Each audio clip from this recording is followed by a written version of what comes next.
جاءوك يحلفون بالله إن أردنا إلا إحسانا وتوفيقا فكيف إذا أصابتهم مصيبة أربع نما نتتمنى نما سبقوا يسرق موكما بما قدمت أيديهم ويرقلوا يفعلوا منافقين منكم وبتوني أيوة سيقولوا ما تشوني نجويا كم فودينا فوني ما سبقوا ننا وسرق على يوفيزي كما بفهمون يشيني موما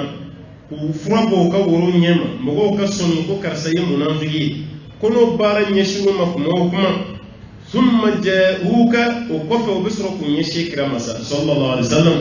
yahlifuna billah ubuka li Allah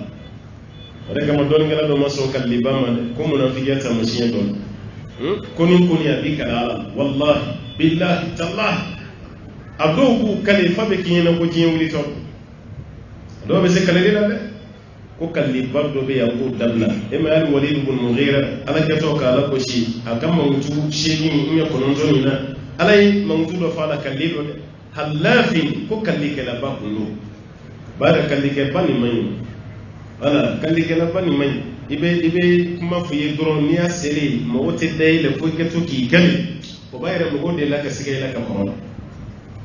anote wallahi on ngana len fugula ko man teni nay fugula ko ka teni nay wallahi ne kun kana len fugula boy kun non ani mo yi kun ya saraka lila e me ka kuma ti mine e ba do mo ti dai la fiki kali mo de la ka sigay la ka mo ala ko ni munafiqun nanima yahlifuna billah kubuka li Allah in aradna amma kun dabbu fuikam illa ihsana an ya dabbu man yade kama aw be fe kam na jeni nyam yanto yi kuy abe fe kam bla mina min kono anto mina kono fe nyakoy am ya dabbu man yade kama wa tawfiqa ani ben simay an ya dabbu de kama ta do kabe kenni mo do may ha ala ka be gishi ma du kra fe sigima na fe tiriyama mayna na ko kabe frema be frema mam be fe ke juguya ke so yinyata wal me tabla ikono ka foko ka sai juguyi loti ke ko kabe kala be frema ere tiri do nyini ka foko ni bi tiri re ni kaddana ya mai katai jamfanti mam nu bi ki jamfai tiri ni yero ha abe ka jigila tiga isafu mugo be no fe ki dabali ubi no fe ki juguya o dabali masro ni sira shi fi furmuso fana ka gelen sada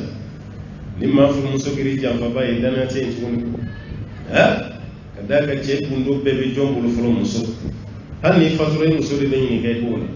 no ka kan papier be ni no ka kan finu be ni no be bora kala mayin kuma fo do yero e bora kala man inde la katimani do jero jomi ni kan ni furmuso wal mafruche ni muso fatu ni min dola kire no jamfa bayi ko bela dilenchi wa mun ye kumbala kire fe shuni kli ha o de kama sabo were be dimi kuma do ka fo kire tin ngira na nguva ala kira ala ifamiya dama ko sallallahu alaihi wasallam politiki re nyuma mashima politiki nyuma ke katima ala kira politiki te hamiye koy ke chugo de haram na fore ma ke politicien ne ay ki toro na madala ni chugo kan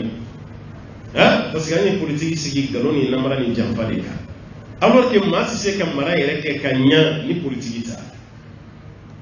fazala mais on tan no mbaga ke chugo mi fembo la kadaka galona na mara na jamfa de ka galona na mara ni munafiki mun be kira kira fe sabo ba fo kira itu irana kufa anga yere la fe ka bunna kira ba fo ma famu aw ma famu ni ne nundi aw ma kufa aw de bolo slamo te parce que aw de budo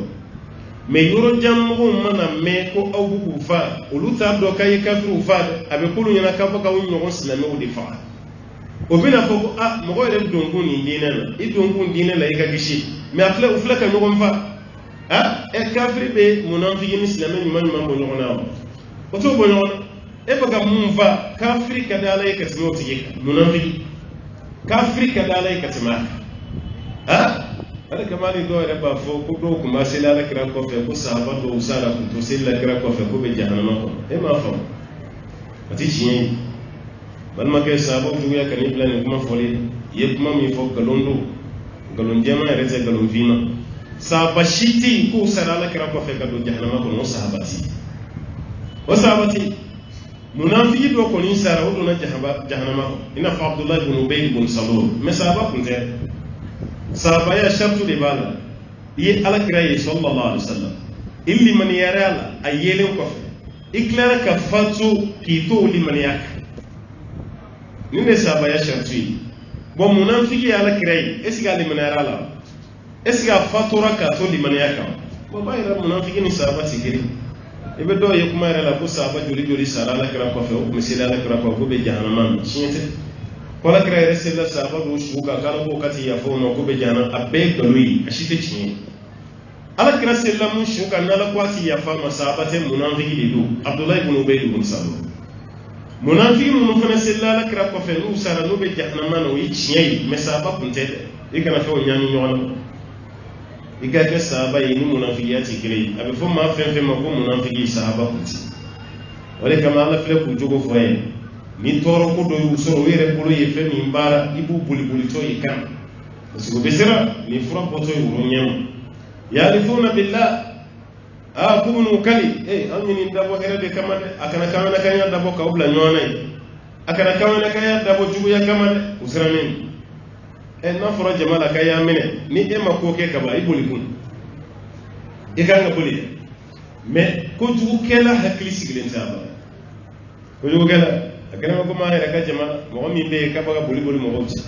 n'a taara dɔ fɔ nin ye o dugusɛjɛ a bɛ taa dɔ fɔ nin ye o dugusɛjɛ a bɛ taa dɔ fɔ nin ye ni a fɔra misiri kɔnɔ sa ko alimami ko réunion bɛ yen ko sini k'an bɛna ɲɔgɔn ye ko dɔ bɛ yen k'a bɛ ka yala mɔgɔw ni ɲɔgɔn cɛ ka taa kuma lakali k'an bɛna fɛɛrɛ kɛ a tigilama ka bɔ la o yɛrɛ kɛ don ne ma taa ni cɛ in minɛ mun yɛlɛla mɔgɔw ni ɲɔgɔn cɛ kuma la a bɛ na hali yan'a kana i b'a ye ka telefɔni de ta an cɛ madu dɔ kɔrɔ baasi tɛ alimami ka nin kuma nin e y'a faamu cogo di ko dɔ bɛ yɛlɛla mɔgɔw cɛ la ka taa a ye mɔgɔ dɔ tɔgɔ fɔ wa a tigi kɔnɔ bɛ mɔ ni ye woso bila a kɔnɔ a bɛ mɔ a ye dɔ tɔgɔ fɔ a ma mɔgɔ tɔgɔ fɔ dɛ alimami ka nin kuma nin bɛ mɔgɔw siran e kɔfɛ mɔgɔ n'i y'an yɛrɛ dama bila an ka ɲɔgɔn bisigi o fana cɛman ye n t'a alimami ka baara ye n'a ye bila a bɛ Sumala wele Sumala dɔw an cɛ alimami ka bi kuma kɛrɛ ɲɛna a kɛra ne ɲɛna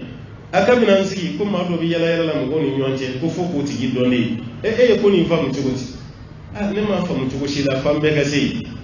ni nin yɔrɔ tora ka kɛ fitina bɛ bɔ a la a dun fɔra ko fitina ma ɲi misiri kɔnɔ a hakili tɛ sigi o a bɛ so bɛɛ wele de la a sirannen ne ma ko kɛ i siran kun ni ma fɛn kɛ i siran kun ni ma fɛn fɛn a hakili tɛ sigi a ja wulilen don kuma bɛɛ wallahi baara ɲuman kɛra ten o de kama ninnu siranna ko bɛna k'u kale alakira ɲɛ k'a fɔ k'an m'a dabɔ foyi kama in aradna illa ihsana an y'a dabɔ ɲumanya de kama wa tawfiqa ani bɛnsemaya n'o tɛ an m'a dabɔ kojugu kama ka sɔrɔ nkalon dɔ b'u da munafikiw don أولئك الذين يعلم الله ما في قلوبهم فأعرض عنهم وعظهم وقل لهم في أنفسهم قولا بليغا أولئك ألقوت إلى ما منفلت الذين يعلم الله ما في قلوبهم ندي ما يفهم بود السنة كلي على ande be siga siga ɲɔgɔn ka ko la o kɔni mɔgɔ jugu tɛ dɛ kɔrɔ bɛ nin cogo la dɛ n'o tɛ ala ta sera o mɔgɔ jugu tɛ fili ala fɛ yen ale de y'an bɛɛ ta wa huwa alimun bi zati sudur disi kɔnɔ fɛn ala b'o dɔn ka tɛmɛ disi tigi yɛrɛ ala b'a dɔn ka tɛmɛ i yɛrɛ o tuma na ko ale ala b'a dɔn fɛn min bɛ ninnu kɔnɔ fɛn min b'o dusukun na n'i ma kojugu kɛ i sirankun tɛ i kɔnɔ mɔkun fɛnɛ tɛ ninnu siranna o kɔnɔ ma ka da kan o ye kojugu minnu kɛ ulaika alladhina ya'lamu Allahu ma fi qulubihim fɛn min bɛ nin dusukun na ka ɲɛsin silamɛw ni e kira yɛrɛ ma k'ale Alahu Ta'ala b'a bɛɛ dɔn fa a'rid anhum ala ko k'i kɔ don ninnu ma kɛlɛ ma komi ninnu to yen o to yen i kana fɔ k'i b'o kɛlɛ o to yen wa'iduhum i k'u waati i b'u to yen i kan'o kɛlɛ mais kan'o to yen ko kuma tɛ f'u ye dɛ waju وقل لهم في أنفسهم إكما فوق من بدو يرلا ويرني كما من بيني كوني توشي قولا بليغا كما من كما دانا سيري كما من يفهم ويا سكا سانكيلي سانفلا كاتي باكو يرو كما سوكو بي ها ولا دي كان بي وجدو كان بي ifaka kuma be bako kuma be hali fasale santan aka kuma do be obi kono iba fatuli aka kuma do be obi kono olu do te la hakili law ikram wodi la ka kuma do fiye kala ne ya kono o fana bi kono yo kono yi ishi be jeng wodi qawlan baligha kuma da nasiri kuma mi ben no plati la ko kuma fu kuma do mi ka sai jambere an ko ni ti do me ala kuma mi fo andale malaka kuma ede bakani ke sabali de ni ma sabali ni ala yi ka ko diya ma dongodu ina ni misala kuma sugute ko ati gifa akala me na fo sokono zo ma mi be shimele ke soho aw ya nyini ka nyina mai abaka beno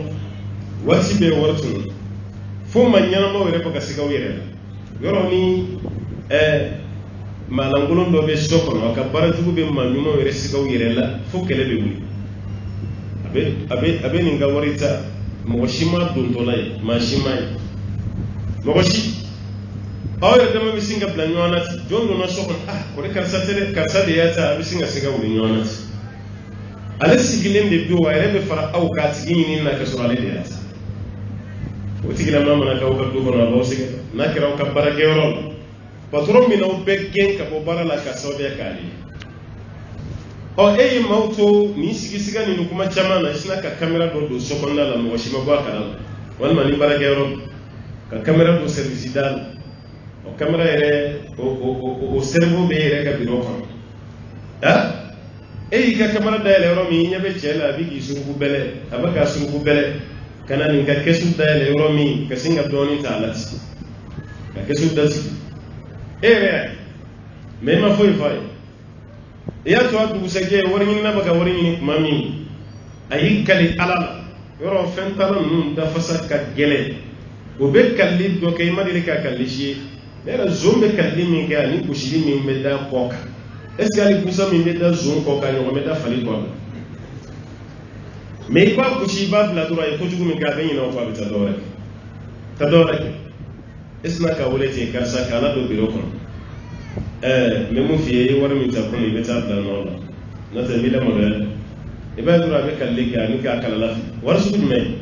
e fana be dron na ne fana mi miri ni e ma ma shi so ko ne be ma mi bisi ni nete bisi ga ta prebu be mulo e wara mi ta di e ka tali kana ke so be ka be no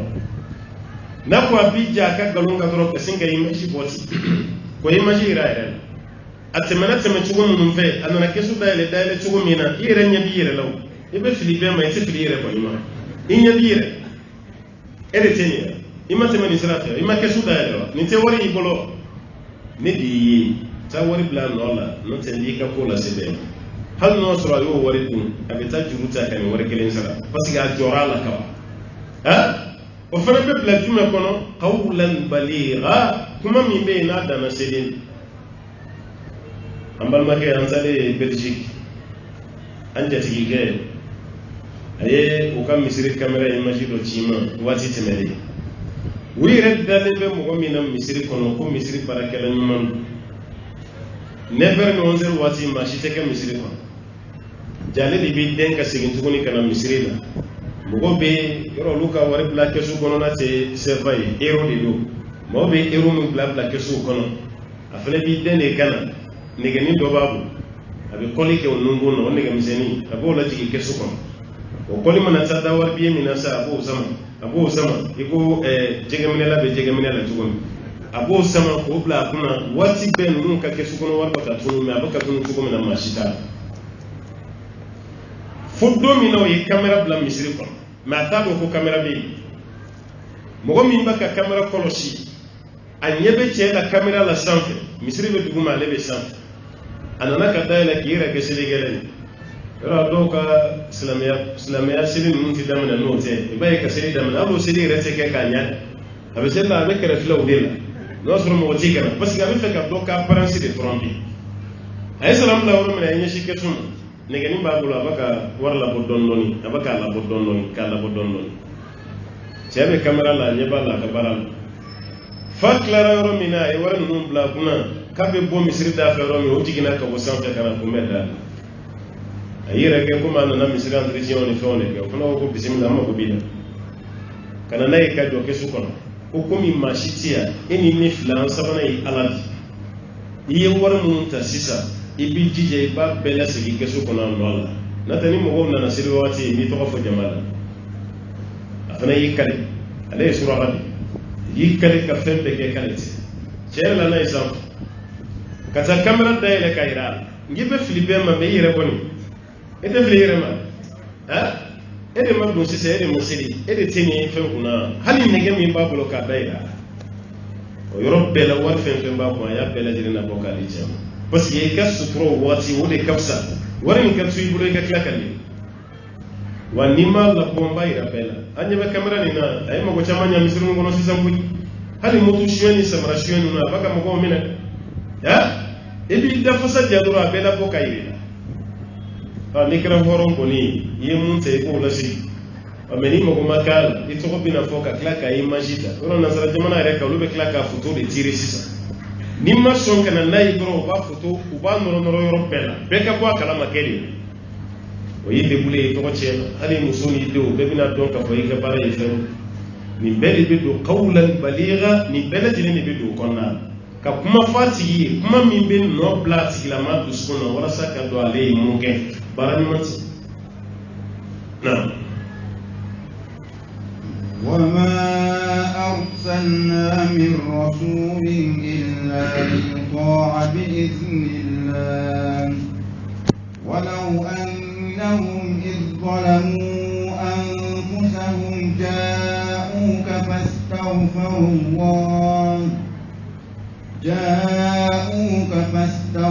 الله واستغفر لهم الرسول لوجدوا الله توابا رحيما وما أرسلنا من رسول ألا كلمة تشيدين تشيكا بوتشيدين من رسول ننكر دلاوي تشيدين بدي كلي ألا ما تشيدين تشيكا بوتشيدين إلا ليطاع بإذن الله فتو نغنيا كاكو تشيدين كوني ألا كجين ciden wo ciden bi na diɲɛ kɔnɔ a ciden si tɛ yen ko mɔgɔ dɔ tuguri kɔ ka sɔrɔ ala ma diɲɛ na ye ala de bɛ diɲɛ ni ciden bɛɛ lajɛlen kɔ taamabaw ye o ye ala ka diɲɛ ciden dɔ bɛ yen olu ye jama caman sɔrɔ i ko musa i ko ala kira sallallahu alaihi wasallam mɛ ciden dɔ bɛ yen ala kira yɛrɛ ko cidenw yɛrɛla ale la cidenw bɛ ka tɛmɛ n'u ka jama ale ye ciden dɔ ye mɔgɔ kelen pe de sɔnna ka tugu aka parcours be mo kili do fere nana jama fitini wo hayt jama fitini ron ne tugro tigi ale ko la yoro mi ko jama chama babo sina kayra lela ale re ya na ta ko ni ka kale kam ko isa ka forale ko ni te kam ko ye ko ni musa haza musa wa qawmuhu ko ni musa dina kam ko ye musa fene jama chama so ale ko la yoro min ko jama were bumbora o ka chaka teme jama doni ga ko yesan kere dabbe mine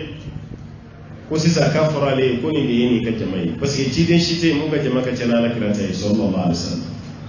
ko ni de yini ka jama yi bo bayra tuku ka ke ci den no fe ala kala tige do no ta ci den do be o le sam ba gelenge ci da se da sam bidu ka je mami tukura no fe ma bi o ro la ni ko no yi no hay san wakili san biduru de ya je wakili na san keme konontoni san biduru abe ci la sena o shi bela jile na ma bi wolonfla ani ma konos kay rek ra ma bi shi ne ala kire san ngani saba yo de ke ci la sena kire fatura ka sabatu ma ba keme ni ngani ko bayra ala tay ko yede ni Allah ta'ala ko kabe jamanye shima aba nako kabi la jarabi fene ini kan nabi mani ci de nyai tete mali ma dama doka ala bay resa ko wama arsalna min rasulin ala ko ma ci de ci de illa li yuta'a bi iznillah fo ci de ni tubuka ka ko nali ala ka jini ala kay yamriya ko de be ke sobi ni tubube ke ci de ni no fe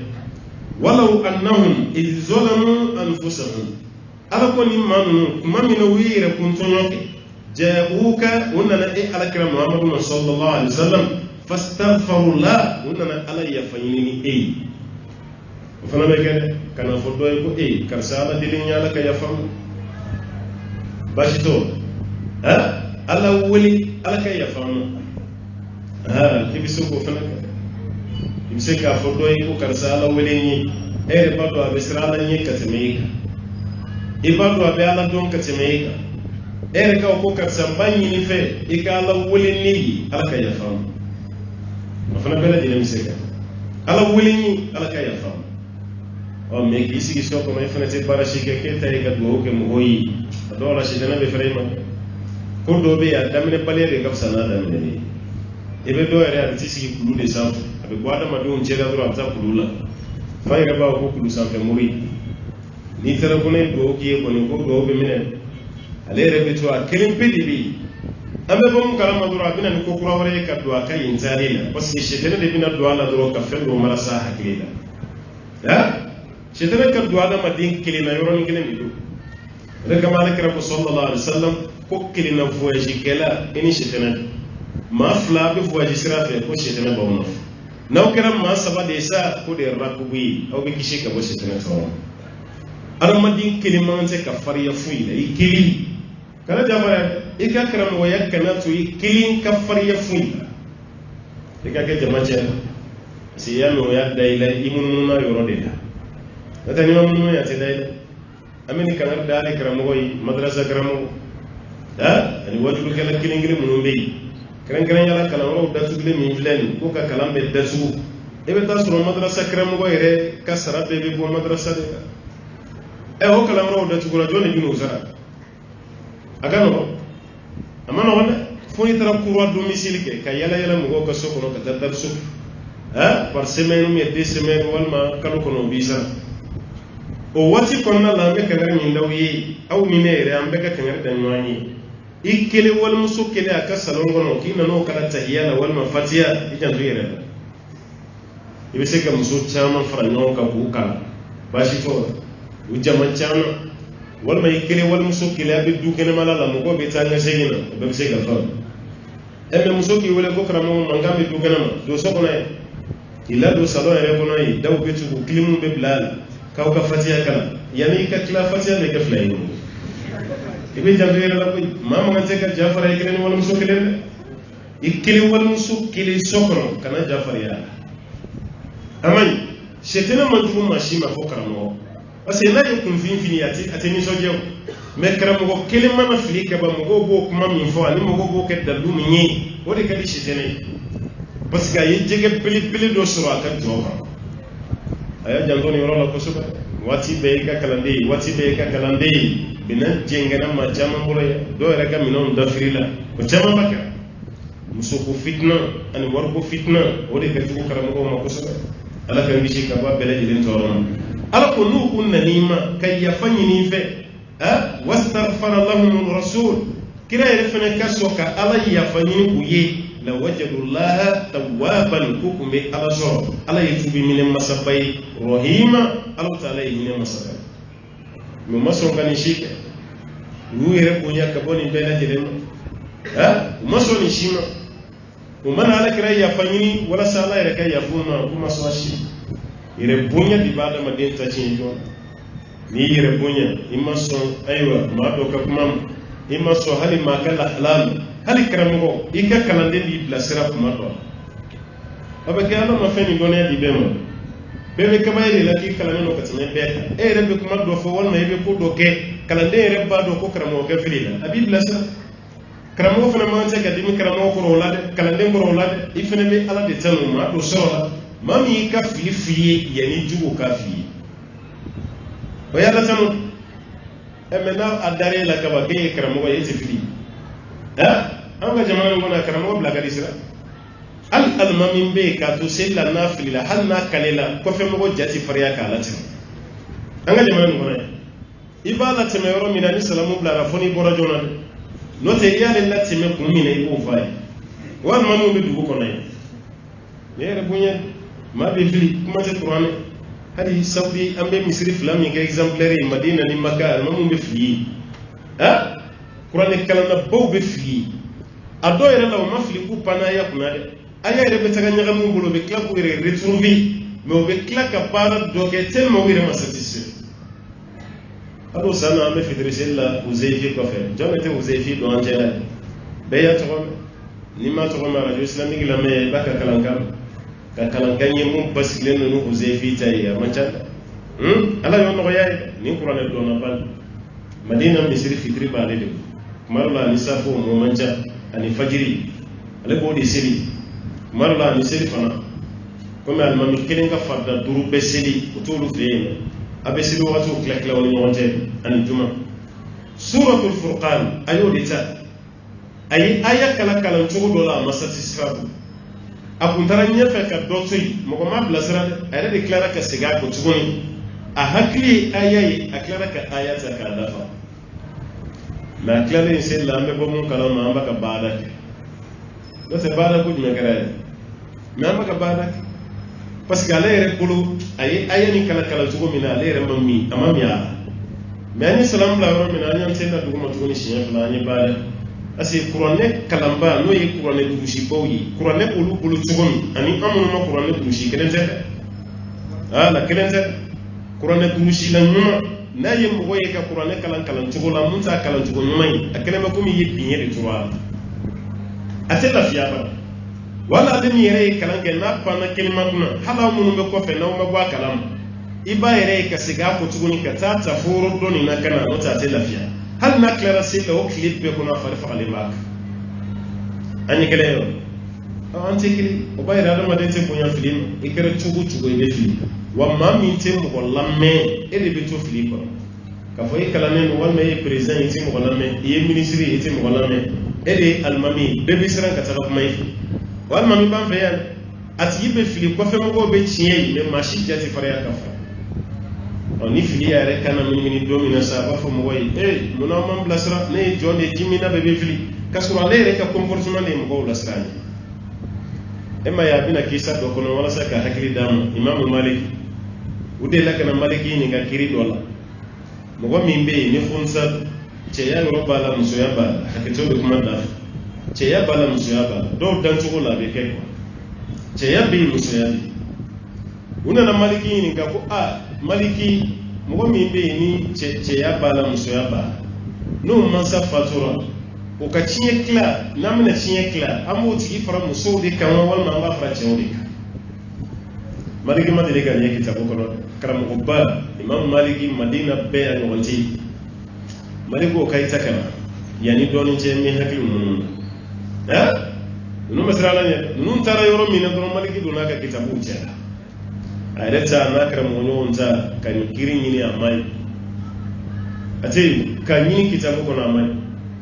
odu seje nun na tuguni parce que ni maliki ma fuye uta do jomba fuye una na tuguni maliki ana na jabi mene maliko ayta sinaw kana jo muso do ba bulu sokon o yini ngali ni me abe yini ngali ni jabi do me karamo ke rete jabi do ala ero kana ke ba ko ore kama kanire bonya wallahi jabi dobi ka kalande ire baka munka aba jabi me abem malo ya kafi parce que un niveau bataille har matinda be dongoy wallahi tabe kono no katanga sigin de chara maliki baka fodoro ayta kan fono no be fe ka siga don ayu la blashin laba mina ayta kana ko jonso yi magrala ko matije ni sona ne bolo ni ngadi do jabi abigi segen ko ni segen ni jabi ni fambe fe manso akoni sona kasrat mema ne be jabi do ala mofi ka jabi be bulu ka be bulu kisiya aya da sigi akwa jabi e jimai akunu na ibu nyini ka uko che ya bala muso ya ba iba fuyi ko che ya ni muso ya fla beti bala ke nyof abi nyegene ke ni kilindi ati nyegene ke na fla be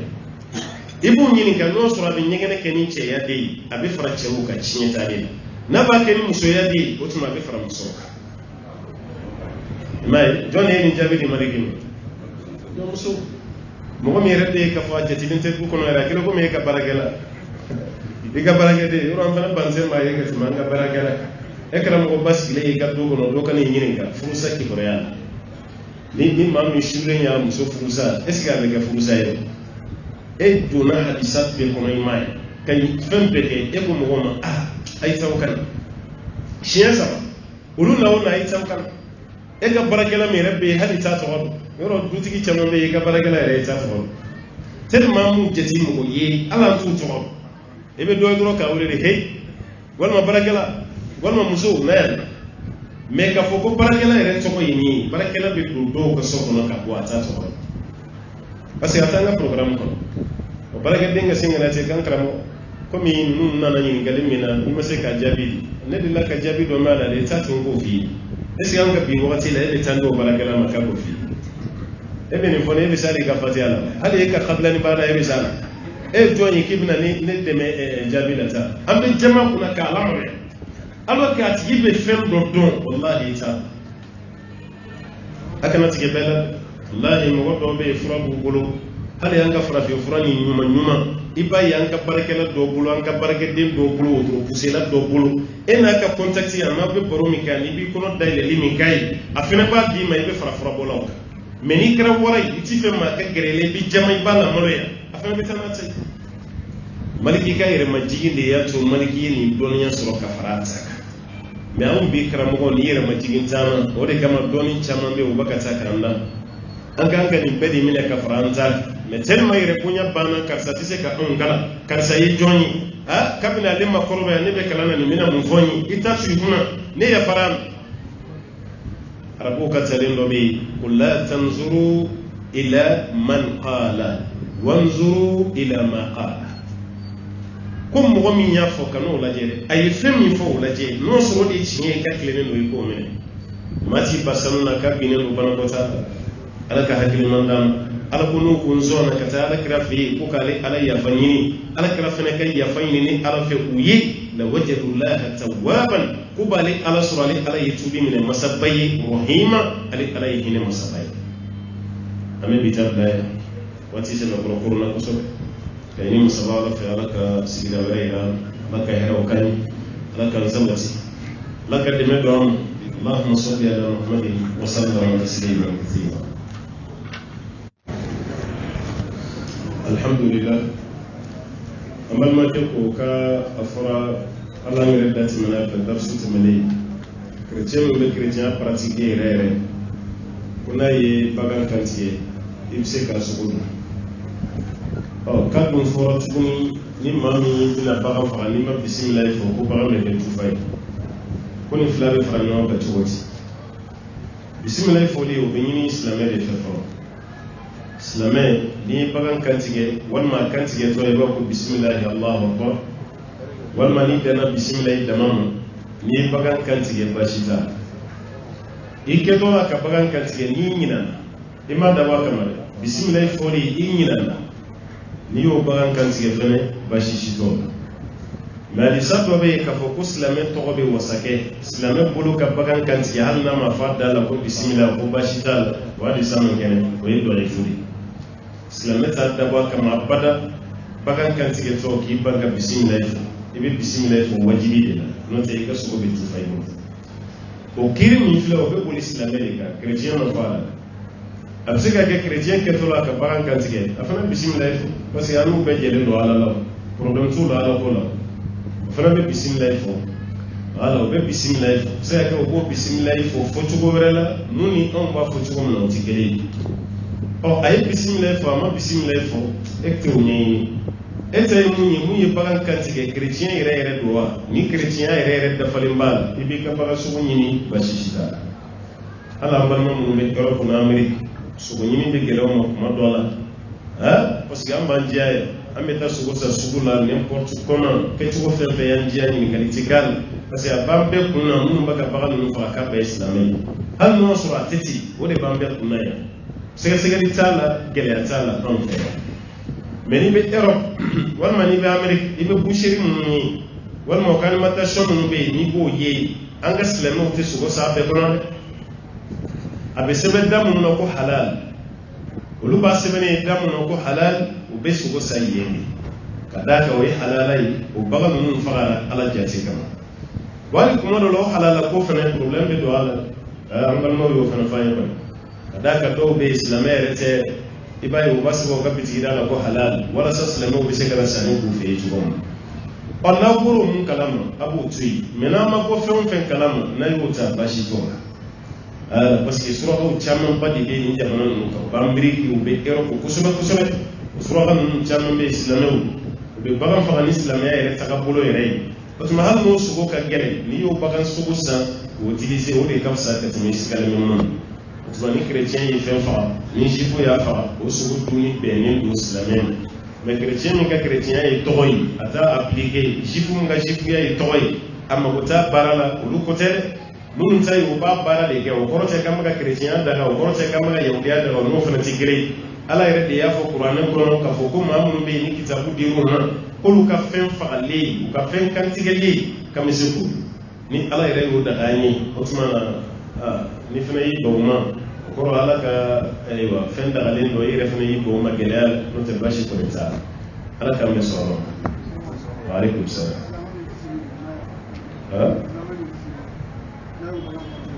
silamɛ min tɛ seli o tɛ silamɛ ye. Silamɛ tɛ seli kana yɛrɛ ne ka o tɛ silamɛ silamɛ tɛ seli ko ne ye bagan kantigɛ o tɛ silamɛ n'i tɛ seli ka bɔ dɔrɔn an bɛ bila kafiriya de an ko mɔgɔ min b'a tigi kɛ silamɛ ye n'a dalen bɛ seli ni kiyama la a ko Abu Hanifa mais ale ka kuma ye sazu de jama taara mun nɔfɛ n'i tɛ seli i tɛ silamɛ ye i ye kafiri ye a ka fɛn kantigɛ de ye kana don n'o tɛ ye ti fa non.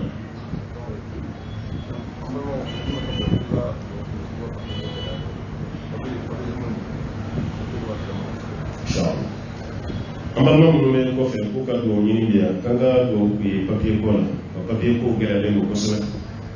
papiye ko yɛrɛ min gɛlɛyalen bɛ kɔfɛ mɔgɔw bolo kosɛbɛ a bɛɛ tɛ u bɛ jamana min na o papiyew ye dɛ a séjour ni a nationalité a bɛɛ tɛ yen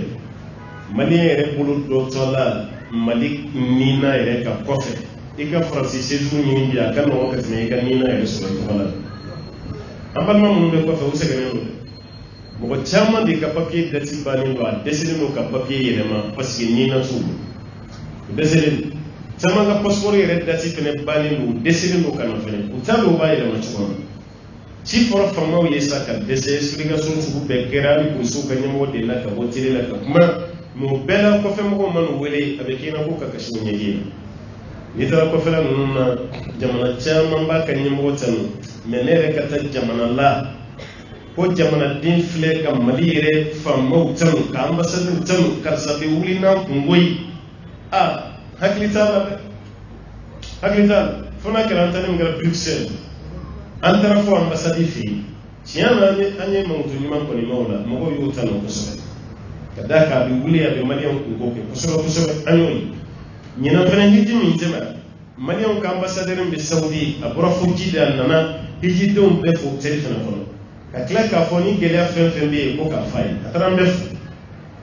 mais n'o bɔra la n'i taara jamana fɛn o fɛn na dɔw yɛrɛ b'a fɔ k'olu t'a dɔn ni mali yɛrɛ ambassade bɛ yan est ce que consulat yɛrɛ bɛ mali tɔgɔ la yan e yɛrɛ tɛ taa consulat yɛrɛ b'a fɔ k'olu nakun tɛ nin consul b'a fɔ k'olu nakun tɛ nin ambassadeur b'a f'i ye ko an nakun tɛ nin e bɛ ka jamana wari ta i nakun tɛ nin jamanadenw kan n'an ye dugawu kɛ aw ka kɔfɛ papiye fɛnɛ sɔrɔ mali yɛrɛ papiye fɛnɛ sɔrɔli maliyɛn fɛnɛ bolo o fɛnɛ kasa bannen de ye mais an bɛ dugawu de kɛ ala k'a bɛɛ nɔgɔya ala k'a bɛɛ nɔgɔya papiye ɲini ala k'a nɔgɔya a séjour ala k'a nɔgɔya minnu ta ye passeport ɲini an bɛ dugawu kɛ ala k'a bɛɛ nɔgɔya ka d'a kan dunan jatigi fɔlɔ ye papiye de ni e bɛ yan nɔ e tɛ foyi dɔn a la parce que papiye ko ti yan mais n'i bɛ aventure nin na ni papiye t'i bolo i ka foyi man ɲi i tɛ baara sɔrɔ i tɛ si so sɔrɔ i tɛ foyi sɔrɔ droit si ti f'i ka papiye de sɔrɔ o de kama sigiba fɔlɔ ko dunan jatigi fɔlɔ ye papiye ni papiye t'i bolo foyi t'i bolo ala ka hakiliman d'a ma ala k'an sabati ala ka sigida wɛrɛ yira an na وصلي اللهم وسلم وبارك على عبدك ونبيك محمد وعلى اله ومن تبعه باحسان الى يوم الدين واخر دعوانا الحمد لله رب